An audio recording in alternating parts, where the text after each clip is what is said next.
Hey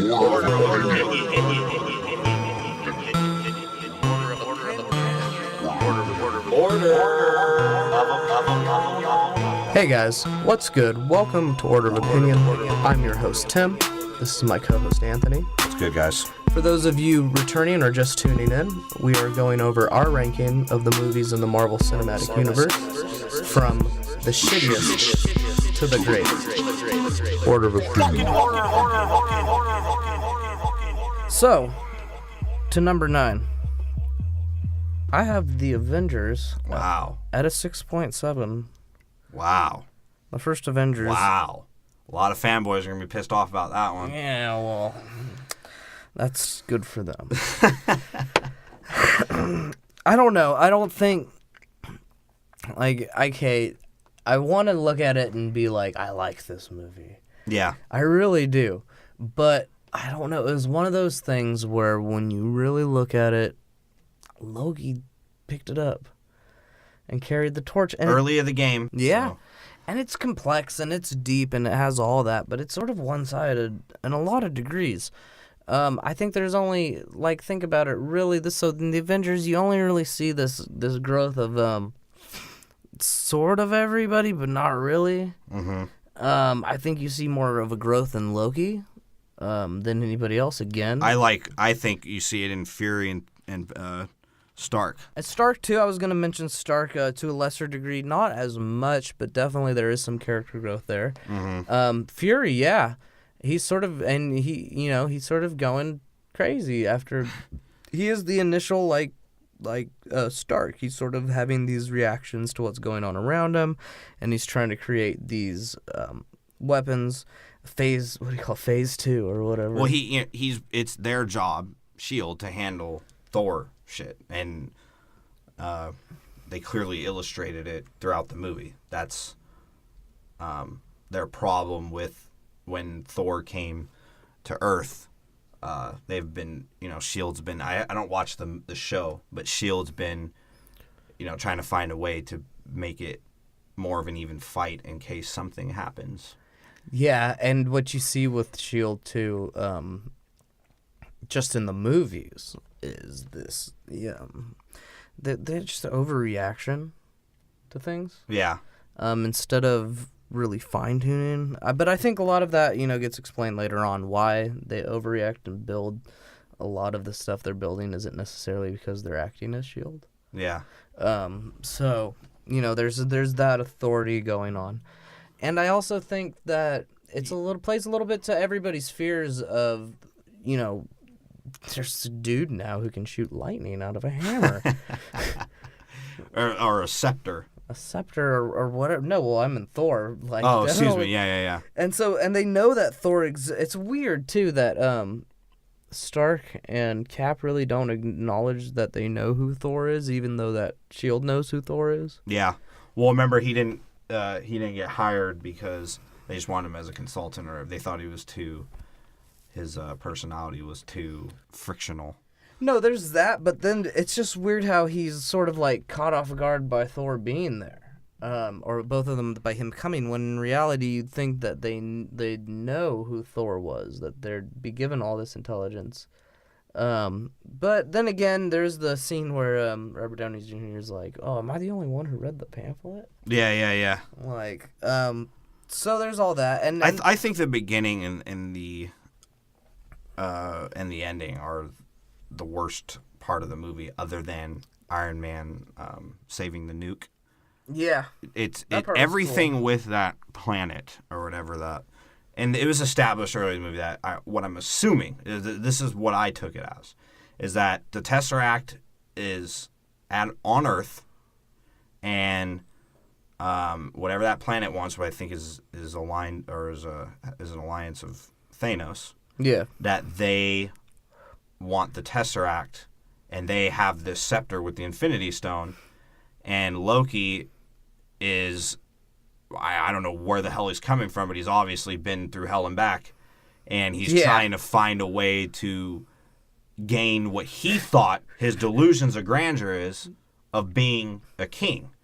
And he saw it as an opportunity of like, hey, guys, I could get you guys the Tesseract, but you need to give me that that scepter so I can rule the world. I Yeah. can rule Earth and be a king like I was supposed to be. And the underlying theme with that was, it wasn't really underlying because they said it a lot, was that he believed Earth needed to be ruled by somebody like him because they are, if they realize it, are better off without freedom and being ruled by somebody that's better than them as opposed to democracy. Enough! You are all of you beneath me. I am a god, you dull creature, and I will not be bullied by that.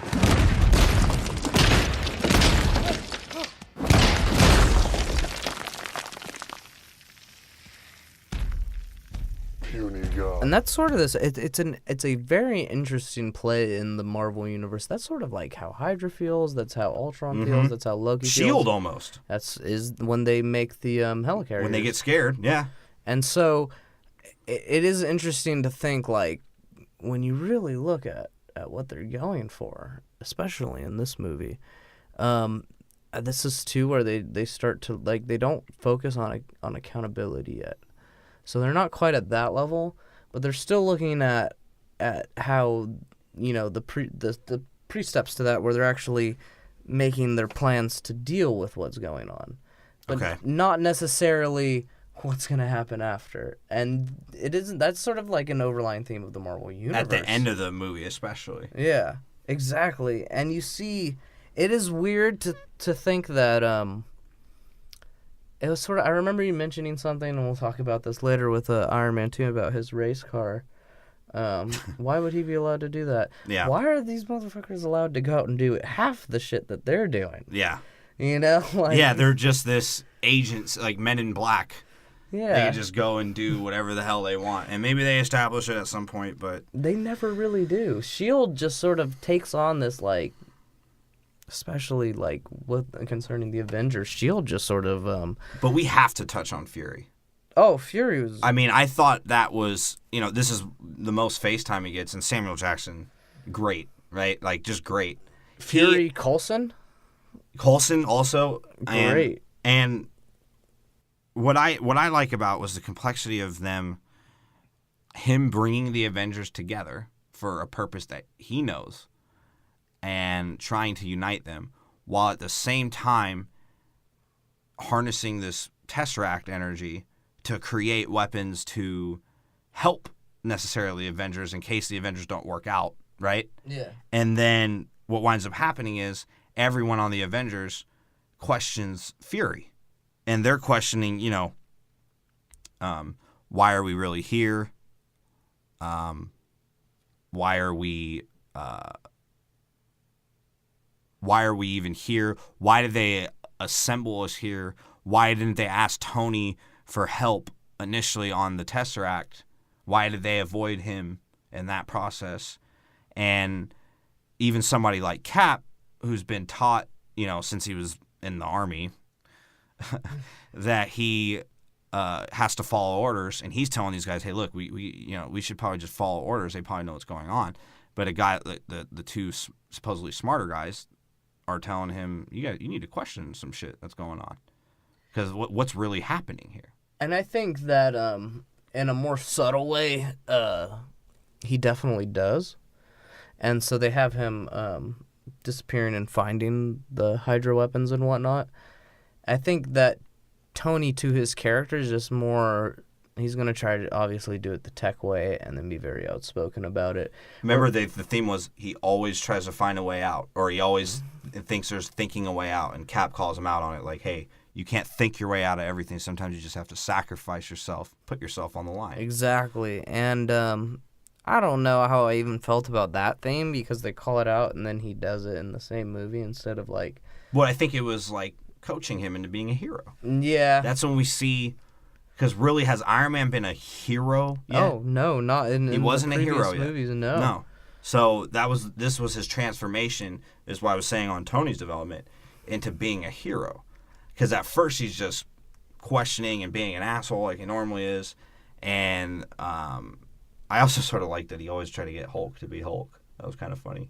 Yeah, he's just big bag of really weed. big bag of weed. And he's just like shocking him, and Yeah. even that Hulk. Oh God, I hated that line. I'm always angry. Yeah. And the fighting scene. Let's just You didn't like that scene? touch on Those that. scenes? Oh man, Did you like the Loki coming in through the Tesseract scene? I thought it was whatever. Like, I No, didn't think it was that I thought great. that was whatever. I thought Loki getting captured could have been done like a lot better. But the Cap Thor Iron Man scene was great. Oh, that It was was great. great. But like one scene out of all of them, man. Like, Yeah. think about the last scene. It's a rarity in any movie where you're like watching good fighting, because it wasn't that bad of fighting, but it went on for forever. Yeah.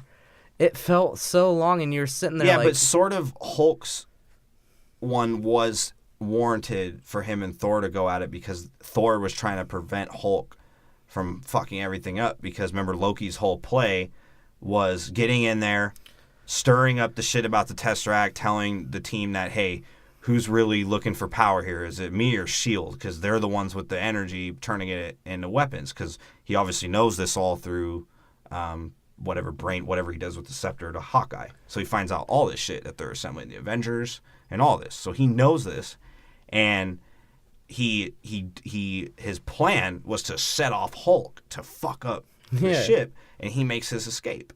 yeah. And then it fucks up the whole team. Then the team's not even going to join because Hulk just fucked everything up.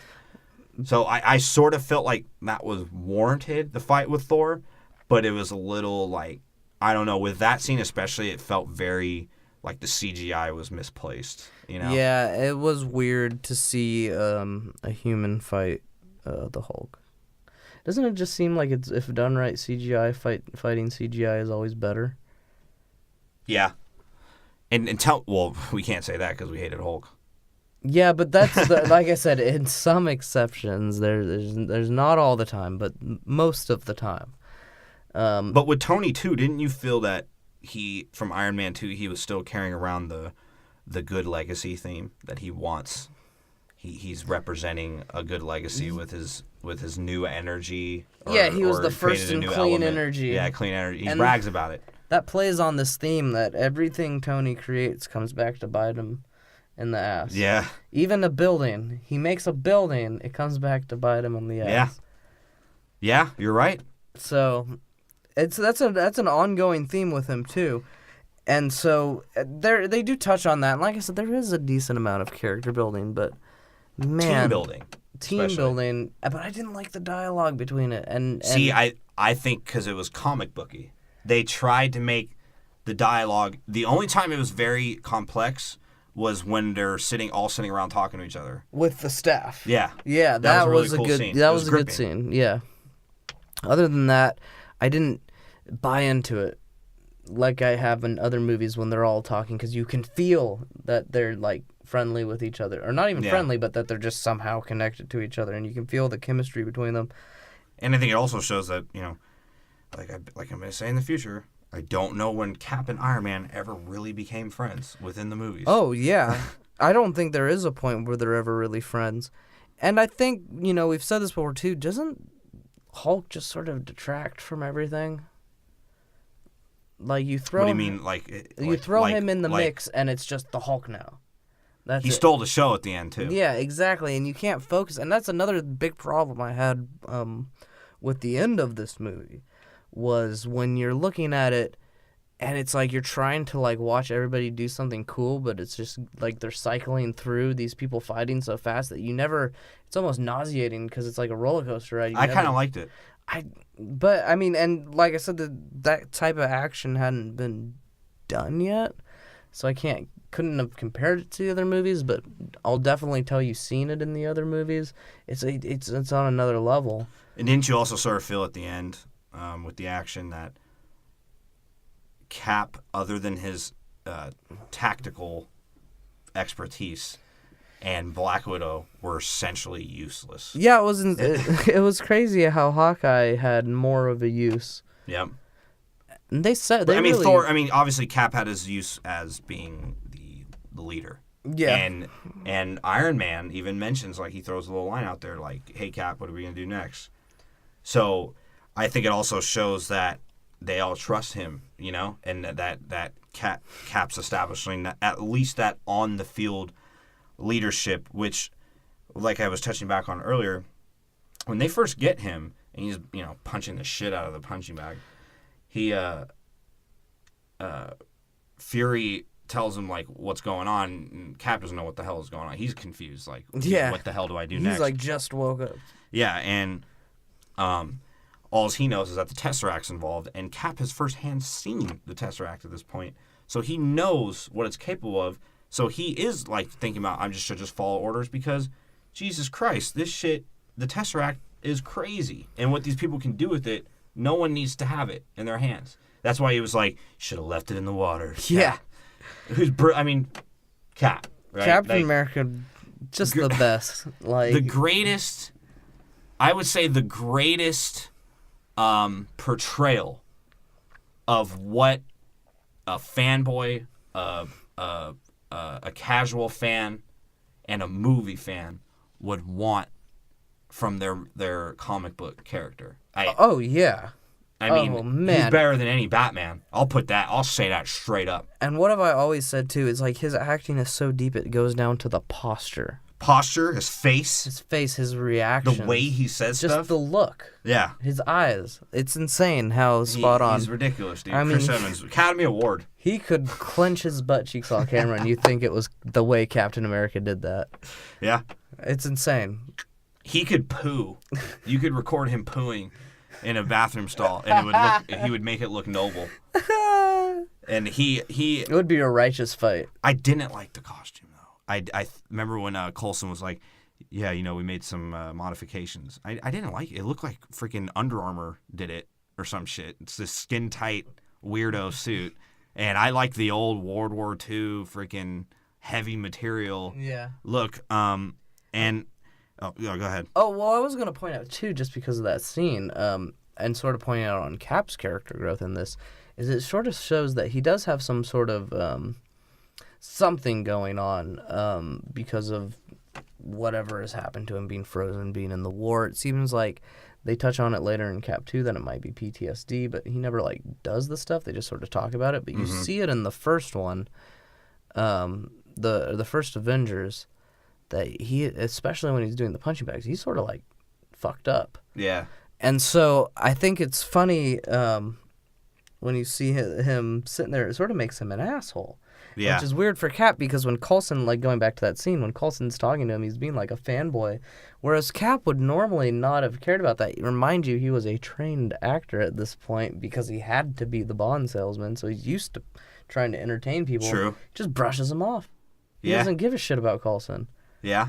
So it sort of shows that Cap's got something, and even the way he's talking to people is very choppy. He's not, He's not. He's ready to thump with Stark for Yeah. It's like he almost read up on Stark right away, because he did say, "I see you and you fight for yourself," and Cap's just like, "Fuck you."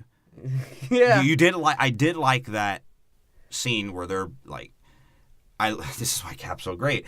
Iron Man's like, he's like, without the suit, what are you? He's like billionaire, philanthropist, whatever, playboy. Right? Philanthropist? Yeah. Philanthropist. Philanthropist, blah, blah, blah.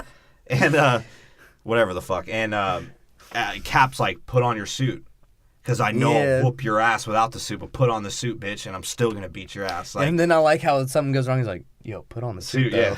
Yeah. For reals, though, bro, we got to go. And then he's like, well, I'm sure if the weapons were still involved, if he was still involved in the weapons, Stark would have his hands all over it.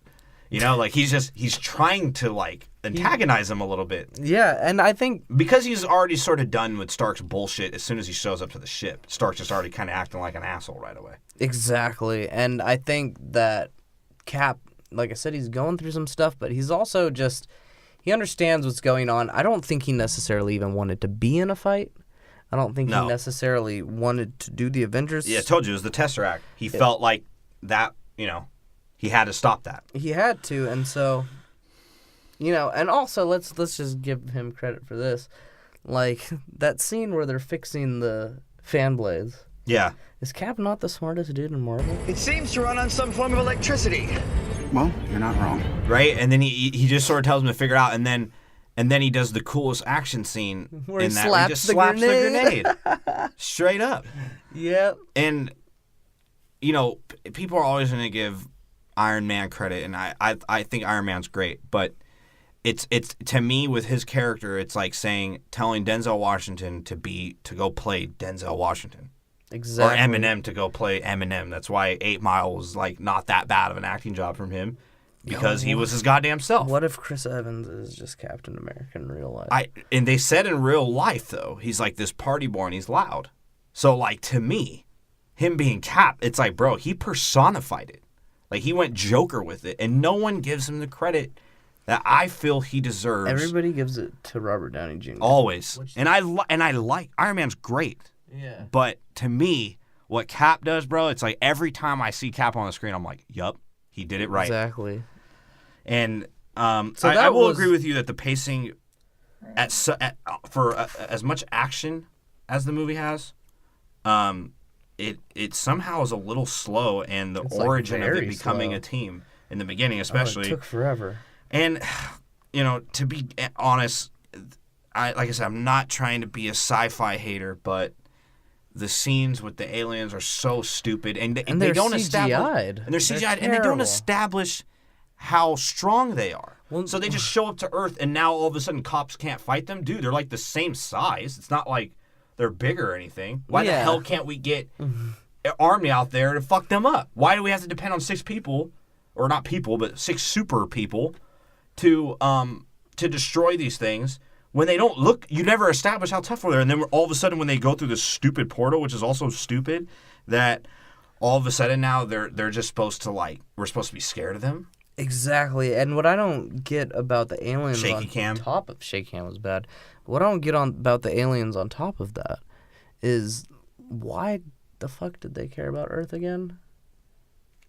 Because the Tesseract's there, I guess? They don't explain that. You'd have to assume. No, they do. They want the Tesseract. No, but why did the Chitauri want to fuck up Earth? Because they're like, the Chitauri They said Earth ready. has to suffer for the purpose of the Tesseract. Yeah, so there's that. Yeah, it was whatever, yeah.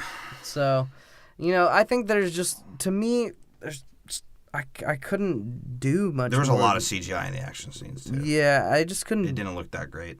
I couldn't pay attention during this movie as Yeah. well. You know what I mean? It just bored me sometimes, and I'm not trying to hate because most of these movies didn't really bore me. I mean, besides like the last 2. Yeah. Even Thor 1, and that's what Thor 1 I don't think is technically a better movie than the Avengers at all. You see the list, but I think it entertained me a little more. Yeah.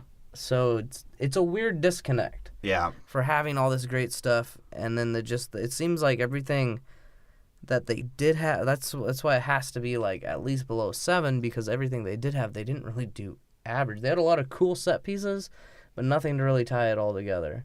Yeah. And you could see the green screeny shit, like where they're sticking out a little bit too much from the environment. How jarring was the music at points? Yeah. Like, they're really like big superhero movie, I get it, but they just... We haven't even touched on scores really that much. Yeah, but they get better as we go along. Oh, they definitely do. And I don't know. I think in this one, the score really... I pulled from it a little bit, too. It was too much. It was too loud. It was like... not to sound like an old fart, but it was. It was too loud. It was too goddamn I had to take loud. my controller. Roll damn tide. Jesus, yeah. And like I said, I think people, because of the nostalgia of first watching this and that the team is being brought together. You want to say that. The first action. Yeah. The first... it makes people think, oh, like that has to be the greatest, when it's like, dude, really, I mean, they get better. And I hate to break that to people, but they do, in my opinion, get better. And I want to touch on this. Is this when Thor starts going downhill? Because they didn't give a shit about the costume. Like, yes, I remember that. He had the one part where he had his armor again. He looked normal, but like, And then I don't. puts his Maybe it's hand just up like in the armor. dressed down Thor. I don't know, but I don't know. And then he was boring. He wasn't very funny. And then the one part that could have made him interesting they didn't talk about is when he goes to reach for the hammer, it doesn't come to him. Yeah. And he gives that look. Yeah. And then they never mention it again. And there's even another part where it's sort of like they sort of show he's not as confident when he comes back. So yeah, there was a lot of misses on this one. And the definitely. shaky cam. The shaky cam. A little too much. I mean, was it even really necessary for the Loki-Thor fight, which was very boring as shit? Wasn't the Hulk-Loki fight great, though? Yeah. One thing I do want to talk about, Loki gets fucked up in Throughout this movie. the whole movie. And I put that hard F, fucked up in this movie. The single greatest piece of acting in the movie is when he catches that arrow, the face he makes. Oh, yeah, It's dude, like, that smirk, like that little, like, that you pretentious prick. Yeah, and then he challenges the Hulk the exact same way that I am a god. The exact same way that Abomination did. Yeah. He basically walks up to him and is like, yo. And then Thor speaks, which, in comparison to Incredible Hulk, sounds like Mark Ruffalo and sounds good. He goes, I think he said puny god. No. He was like, puny god, Mark Ruffalo. He does, and they did say that they took more of Ruffalo's face and put it into Hulk than they did Norton's face. And I think this is one of the times, too, where Thor, Jesus, I keep wanting to say Thor. Hulk, when he transforms, you could sort of see what he's going through. Because remember, they show when he scares the shit out of Natasha. Yeah. That was actually a really good scene, too, when like that was that's when Loki was trying to get them to, fall in his plan. When Hulk went Hulk, he scared the shit out of Natasha. And here's what I gave that, especially looking into that too, and this will sort of be my final thought on this. Just an interesting part about how they did bother to start growing the Hulk. They make it so that it shows that he is actually at this point in control. And why I think he goes so crazy on the ship is because it's the only time he becomes Hulk and is knocked out. Because he's knocked out, so then he becomes the Hulk. The Hulk comes out to save him, like he normally does, comes out to protect him. And they show this in Avengers 2 when the Scarlet Witch comes up and essentially checks him out, that Hulk goes crazy. So when Hulk is left up to complete control, it's not good. Good point. So, Good point. As if any of you guys really care about our actual analysis, right now, I believe, yes, Avengers was number 5 for me. Yeah, for me it was 9. Number 9. Okay, that's crazy. So, yeah, you can see the disparity, and like I said, sometimes it does play to preferences, but at the same time, I didn't really think Avengers was that great either. So, I'll say it to anyone. Yeah. So what do we got here? So I got number 13, Incredible Hulk. Same. 3.5. 2.5. I got Thor 2 at number 12, 4.4. 3. This is Anthony, by the way. I know it's our first episode. I don't say my name enough. But Ant-Man was number 11 for me with a 6.0. I gave Thor a 6. And that was your 11. number 11. Yeah. My number 9 was your 10? Was Thor 7. I can't. Oh, okay. We're going in your order. So actually, it'd probably be better if you said it and I say it after the fact. Yeah. So 13, Hulk, 2.5. We've already gone. The Incredible Hulk. The very unincredible Hulk. 12, Thor 2, The Dark World. Number 3. No, not number 3. I gave it a 3. Thor number 3 will probably get a 3 too, so who knows. I also have that. Thor 1, The Thor. Thor. That was my number 9. I gave it a 7. That was my 11. I gave it a 6. And my number 10 was Ant-Man at 6.5. Mine was 11 at a 6.0. And my number 9, Avengers at a 6.7. And mine for Avengers was number 5 with a 7.9. That's so, yeah, I think that's where we start to differ is the Avengers movie. I knew I knew you weren't interested in it, and I was generous. Thor. I was generous with both those scores. Yeah. So, we definitely have a good order.